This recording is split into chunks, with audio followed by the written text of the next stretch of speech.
Why? Why do I keep doing this to myself?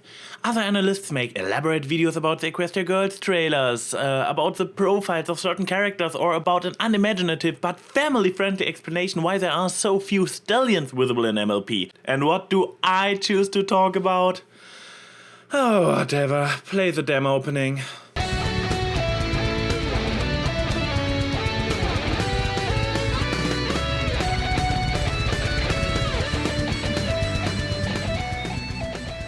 Hello out there, this is the TheAnYPony and welcome to the show. Today I want to share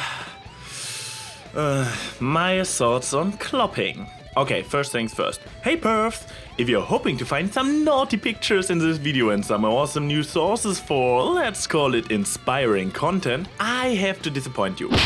This video is about how this topic gets handled in the fandom, as well as outside of it, and how it should get handled in my opinion. Okay, so why did I choose to talk about such an uncomfortable topic in the first place? Well, because apparently it is a topic of extreme interest for a lot of people.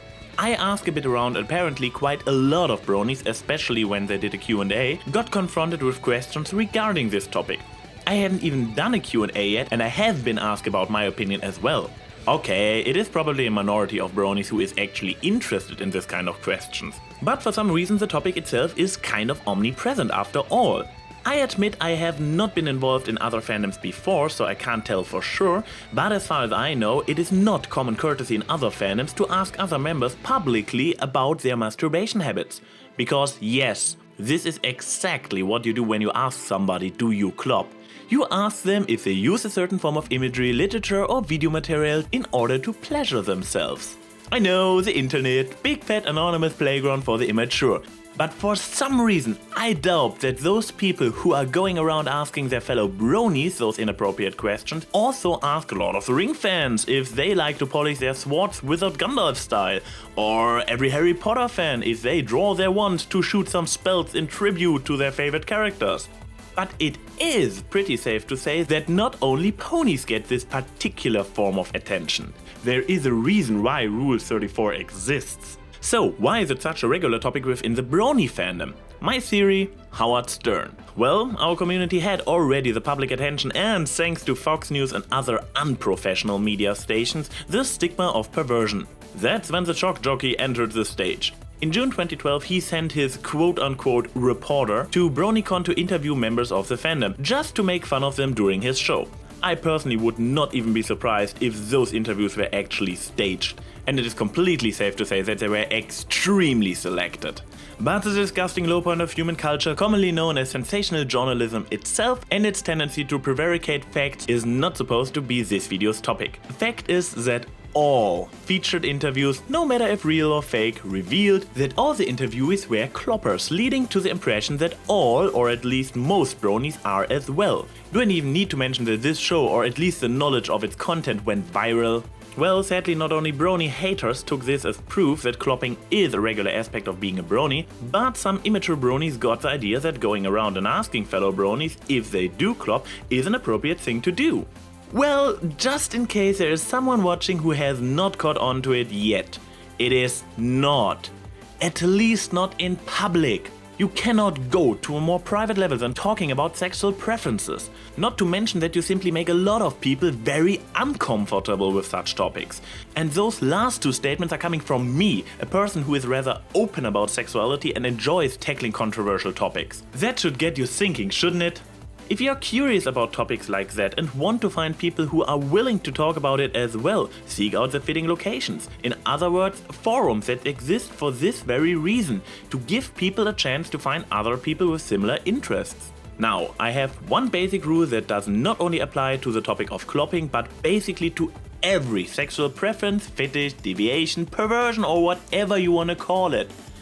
Handle it with respect and discretion. And this rule accounts for everybody involved. Proponents and opponents likewise. People who have certain exotic preferences should be discreet about it and not rub it unsolicited in other people's faces. There are more than enough places where you are welcome to share your passion with others. This is the internet after all. You should respect that not everybody shares your interest and wants to hear about it. But now for the people who are grossed out by certain preferences. And that is pretty much every single one of us, because everybody has something they think of as creepy. And you are absolutely allowed to feel uncomfortable in regards to certain topics and feel even disgusted by them. But as much as you don't want to be confronted with those topics, you should be discreet yourself and respect other people's interest and not publicly spread your, let's use a common internet term, hate. By exclaiming how much you are disgusted by certain preferences, you might alienate and hurt people in your surroundings that are into those, but were respectful and discreet enough not to bring it up. Not to mention that I am pretty sure that you yourself have at least one liking of your own that might not sit well with everybody else out there. And you don't want to be ostracized for that as well, do you? Now, besides cloppers and anti-cloppers, as well as people who are just completely neutral about the whole topic, there is one more group of people I should probably address. The reaction seekers. A nasty type of troll. Probably also the majority of those before mentioned people going around and asking others about clopping. They are the worst.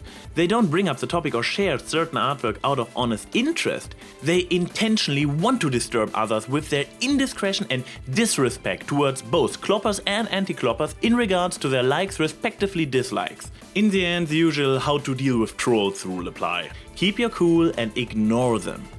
In conclusion, every single one should be allowed to have their own preferences and distastes without being judged for them, as long as they in return respect that not everybody shares their opinion. Any limitations? Well, someone who has been bothered by my open-mindedness asked me a while back, where should the line be drawn? Sadly, I have to backpedal a bit and admit that there actually is a line that must not be crossed.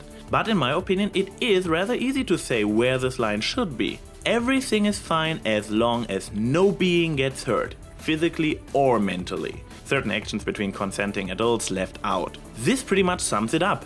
Every kind of abuse is, as it is established in most civilized countries' laws nowadays anyways, forbidden. But everything else should be respected as an individual's personal preference and not be ostracized, including clopping. This is TheAnYPony saying see you soon. We've got Pinky naked on the bed, eating a slice of pie, Rainbow and Scootaloo and Twilight feeding Fluttershy. Oh Clop, clop, clop. Oh God. Wow. So, clopping to the ponies, fapping with my bronies, wanking with my cronies, put it up on the Sonys, eating more baloney. My name isn't Tony. And tell that big dumb rarity to get with Spike and just get it on. If she thinks she can get away, then she's got another thing coming in the idea of